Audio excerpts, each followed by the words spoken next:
Kedudukan dan keutamaan khusyuk.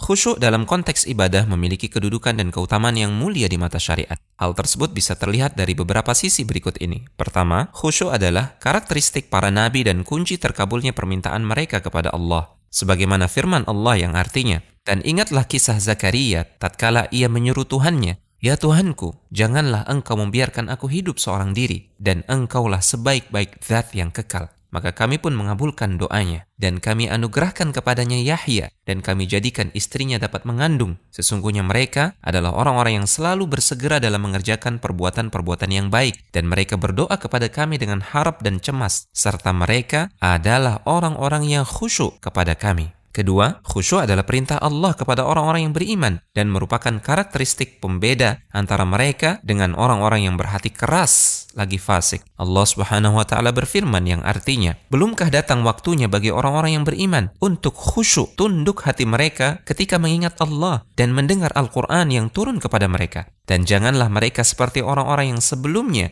telah diturunkan Alkitab kepada mereka. Ketika berlalu masa yang panjang atas mereka, maka hati mereka menjadi keras dan kebanyakan di antara mereka adalah orang-orang yang fasik." Ketiga, khusyuk merupakan salah satu kewajiban dalam salat, dan tidaklah Allah mewajibkan suatu hal, melainkan ia pasti memiliki urgensi dan manzilah yang tinggi di sisi Allah. Kewajiban khusyuk tersebut didasarkan pada firman Allah Subhanahu wa ta'ala yang artinya, "Jadikanlah sabar dan salat sebagai penolongmu, dan sesungguhnya yang demikian itu sungguh berat, kecuali bagi orang-orang yang khusyuk." Keempat, khusyuk di dalam salat merupakan sifat pertama yang disebutkan Allah dalam Al-Quran bagi seorang mukmin. Allah Subhanahu wa ta'ala berfirman yang artinya, "Sungguh telah beruntung orang-orang yang beriman, yaitu orang-orang yang khusyuk dalam salatnya. Merekalah orang-orang yang mewarisi Firdaus dan mereka kekal di dalamnya." Kelima, Rasulullah SAW berlindung kepada Allah dari hati yang tidak khusyuk. Beliau SAW pernah berdoa, "Allahumma inni a'udzubika min ilmin la yanfa' wa min qalbin la yakhsha' wa min nafsin la tashba' wa min da'watin la yustajabu laha." Ya Allah, aku berlindung kepadamu dari ilmu yang tidak bermanfaat, dari hati yang tidak khusyuk, dari jiwa yang tidak pernah kenyang, dan dari doa yang tidak terjawab. Keenam, khusyuk adalah perkara pertama yang hilang dari kita. Sebagaimana yang diucapkan oleh Hudzaifah, hal pertama yang akan lenyap dari agama kalian adalah khusyuk, dan hal terakhir yang akan hilang dari agama kalian adalah salat. Nyaris engkau mendatangi masjid untuk salat berjamaah, namun engkau tidak melihat satupun dari mereka yang khusyuk. Ketujuh, syaitan tidak akan mampu mendekati orang-orang yang khusyuk.